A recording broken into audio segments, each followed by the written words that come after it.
رحمۃ اللہ جادو ٹونے کی کوئی خاص علامات بھی ہیں؟ ایسی علامات میرے علم میں تو نہیں ہیں. اہل حدیث بریلوی دیوبندی بابوں نے بہت سارے گڑنتو ضرور لگا رکھے ہیں تکے اندازے. کہیں وہ میچ کر جاتا ہے تو بس پھر وہ ایک اصول بنا لیا جاتا ہے.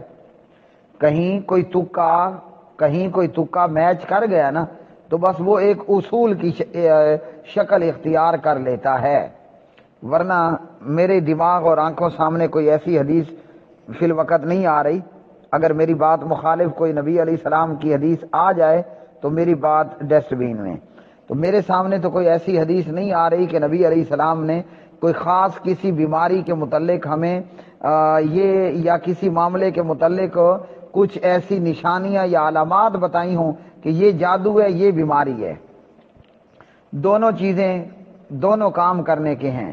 نبی علیہ الصلوۃ والسلام نے جہاں ہمیں دم وظائف ورد اوراد وظیفے وظائف بتائے ہیں وہیں نبی علیہ السلام نے ہمیں یہ بھی بتایا ہے کہ اللہ نے ہر بیماری کی دوائی اتاری ہے. کوئی بیماری ایسی نہیں جس کی اللہ نے دوا نہ اتاری ہو.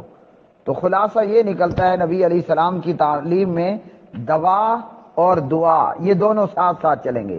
یعنی ڈاکٹر بھی چلے گا اور سورۃ الفاتحہ بھی چلے گی. مریض کوئی سا بھی ہے اس کے اوپر دم بھی ہوگا اور اس کو دوا بھی کھلائی پلائی جائے گی لگائی جائے گی. ہمارے ہاں کیا ہوتا ہے جہالت کی انتہا یہ ہے, افسوس یہ ہوتا ہے وہ جو مقلدین ہیں ان کا تو بیڑا غرق ہے ہی ہے, ان کا تو کچھ کہنا ہی نہیں ہے. اب یہاں دیکھا دیکھی میں یہاں معاملہ بھی یہ ہو گیا کہ بہت ساری بیماریاں ہیں اور ان پر یہ دعویٰ کر دیا جاتا ہے کہ یہ تو کوئی میڈیکلی بیماری ہے ہی نہیں, یہ تو سراسر جنات ہیں. جیسے ایک بابا جی کہتے ہیں کہ جناب یہ کینسر تو کوئی بیماری ہے ہی نہیں. اچھا یہ کینسر بیماری نہیں ہے کیا ہے؟ کہتے ہیں یہ جنات کی وجہ سے ہے, یہ جنات کی وجہ سے ہے. اب یہ سراسر ظلم ہے. اگر کسی جاہل نے یہ بات سن لی اس بابے کی کہ فلاں بیماری تو بیماری ہے ہی نہیں اور جناب یہ خالصتاً جنات کا معاملہ ہے, اب وہ سننے والا اگر اس نے یقین کر لیا وہ کیا کرے گا؟ وہ ڈاکٹر پاس جائے گا؟ سوال ہی پیدا نہیں ہوتا کہ وہ دوا کھائے. وہ ساری زندگی بابوں کے پاس چکر ہی لگاتا آخر کار مر جاتا ہے. اور ہمارے جاہل معاشرے کے اندر یہ چیز تو بہت زیادہ عام ہے. دیہاتوں میں تو ہے ہی ہے, شہریوں کا بھی یہی حال ہے. دیہاتوں میں آپ نے سنا ہوگا کہ جناب ایک بندے کو کوئی بیماری تھی, کوئی مرض تھا, اس نے ایک لمبا عرصہ بابوں کے پاس پھرتے پھرتے گزار دیا اور جب سارے شہر بستی ملک کے بابے یا جہاں جہاں تک وہ جا سکتا تھا اس نے گھوم پھر کے دیکھ لیے, اب دیکھا کہ یہاں تو مسئلہ حل نہیں ہو رہا, اب آئے گا ڈاکٹر کے کلینک پر اور ڈاکٹر نے کیا کرنا ہے؟ چیک اپ کرنا ہے, ٹیسٹ کرانے ہیں. ٹیسٹوں اور چیک اپ کے بعد ڈاکٹر کہتا ہے کہ جناب آپ کو فلاں بیماری تھی, 1 سال پہلے اس کا علاج ہو سکتا تھا. اب کیا ہے؟ اب آپ کا مرض اتنا بڑھ چکا ہے کہ آپ جائیے اور کفن خریدیے, اب آپ کی موت آنے والی ہے.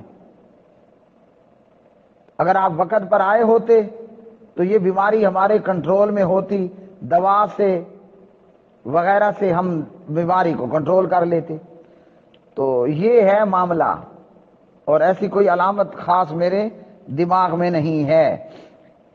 اس لیے جب محمد الرسول اللہ صلی اللہ علیہ وسلم کی شریعت نے ہمیں دونوں طریقے بتائے ہیں اور بیک وقت ہم دونوں کام کریں گے. دنیا کی کوئی بیماری ہے, ایک تو یہ کہ سورۃ الفاتحہ سورۃ الشفا ہے, سورۃ الرقیہ ہے, یہ پڑھیے مریض پہ دم کر کے پھونکیے. دوسرا یہ ہے کہ آپ اس بیماری کا علاج بھی کراتے رہیں, وہ کینسر ہے, وہ ٹی بی ہے, وہ فلاں ہے فلاں, کوئی بھی اللہ تعالیٰ ہم سب کو بچائے بیماری ہے. جہاں آپ مریض پہ فاتحہ پڑھ کر یا جو نبی علیہ السلام سے ورد اوراد وظیفے وظائف ثابت ہیں وہ پڑھیں, یا قرآن جہاں سے دل کرے مرضی پڑھ لیں اور مریض پہ پھونکتے رہیں اور ساتھ ساتھ اس کا میڈیکلی علاج بھی جاری رکھیں. یا حکیم سے علاج کرانا ہے تو کوئی اچھا حکیم ہے تو اس حکیم سے اس کا علاج بھی جاری رکھیں. اب دونوں چیزیں اپنی اپنی جگہ پر کام کریں گی, دوا بھی کرے گی اور دعا بھی کرے گی. تو اس لیے ایسی کوئی علامت نہیں ہے نہ ہر معاملے میں جنات کو گھسیڑ لینا چاہیے۔ جنات کیا کہتے ہیں سورۃ الجن کے اندر، وَأَنَّهُ كَانَ رِجَالٌ مِّنَ الْإِنسِ يَعُوذُونَ بِرِجَالٍ مِّنَ الْجِنِّ فَزَادُوهُمْ رَهَقًا۔ وہ 14 صدیاں پہلے مکہ کے مشرک کیا کرتے تھے؟ جب کسی جنگل ویرانے میں جاتے کہتے میں جنوں کے سردار کی پناہ طلب کرتا ہوں۔ جب جن دیکھتے اچھا یہ آدم زاد ہم سے ڈر رہا ہے، ان کی جنوں کی شیطانیت کے اندر، شرارت کے اندر مزید اضافہ ہو جاتا۔ اور آج ہمارا بھی یہی حال ہے، ہوا کینسر ہے، ہوا یرکان ہے، شادی اپنے کرتوتوں کی وجہ سے نہیں ہو رہی، یا کسی کے کالے کرتوت تھے اور اولاد نہیں ہو رہی، یا اللہ کی مرضی کہ وہ اولاد نہیں دے رہا۔ اب یہ سمجھ بیٹھے کہ جناب جن، تو جن بھی تو پاگل نہیں ہے نا۔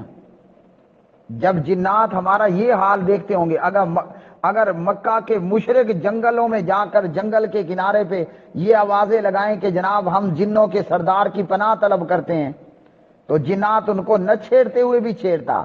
جو ڈرپوک جن ہوتا وہ بھی بہادر ہو کر آدم زاد کو چھیڑتا، کیوں؟ اسے پتہ چل گیا ہے نا۔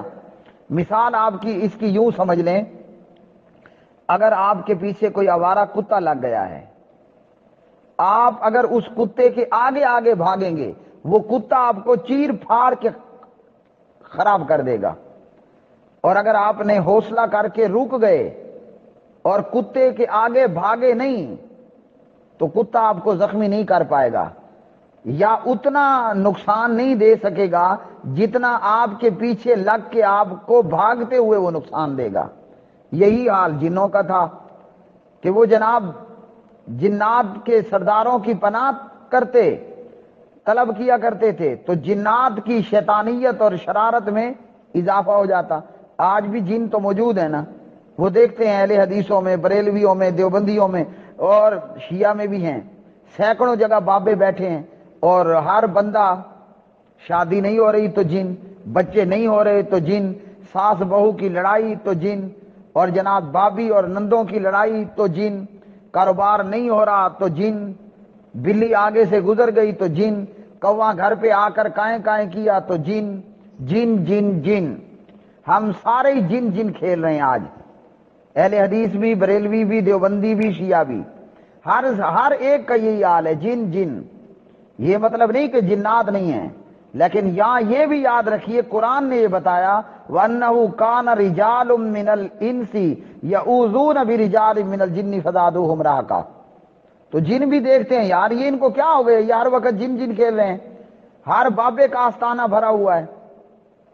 نہیں تو وہ اللہ بھلا کرے بھائی اقرار الحسن شاید اس کا نام ہے، ایئر وائی نیوز کا وہ جو ہے وہ نوجوان، تو کتنے اس نے بابے دکھائے ہیں، ہر بابے کا آستانہ بھرا ہوا ہے۔ کیوں؟ امت کھیلی پاکستانی ہندوستانی، ہم اجمیوں کو سارے جن، پورے جنات نے جناب وہ ہندوستان پاکستان پہ اٹیک کیا ہوا۔ یہ جن انگریزوں کے پاس نہیں جاتے، یہ جن صرف ہمارے پاس آتے ہیں۔ جن جب دیکھتے ہیں کہ یہ انسان ہم سے ڈر رہے ہیں، انسان ہو کر جنوں کے سردار کی پناہ طلب کرتے ہیں، وہ کہتے ہیں اچھا یہ تو ہم سے ڈرتا ہے۔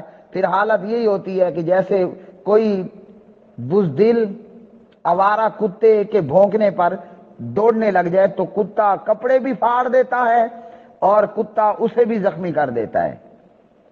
تو یہ ہر معاملے میں جنات اور جادو کو لے کر آنا یہ کوئی اچھے ایمان کی علامت نہیں ہے۔ اور جنات کے لیے تو بس یہ تو پھر دعوت عام ہے، وہ تو کہتے ہیں اب تجھے نہیں چھوڑیں گے۔ اس لیے ان چکروں میں پڑنے کی بجائے کہ جناب مجھ پہ جادو ہو گیا، اب اس کی علامات کیا ہیں، کوئی ایک آدھ شاید کہیں آپ کو مل جائے صحیح، تو باقی گڑنتو لگا کر عوام کو بے وقوف بنانا ہے۔ اس لیے کوئی بھی بیماری ہوئی ہے، کوئی بھی مسئلہ ہوا ہے، سورہ فاتحہ پڑھیں، مسنون ذکر و اذکار، ورد و اوراد، وظیفے وظائف پڑھیں، خود مریض پر، مریض اپنے اوپر، دم کریں، اور پہلی فرصت میں ڈاکٹر کے کلینک جا کر پرچی کٹا کر اپنا چیک اپ اور ٹیسٹ کرائیں۔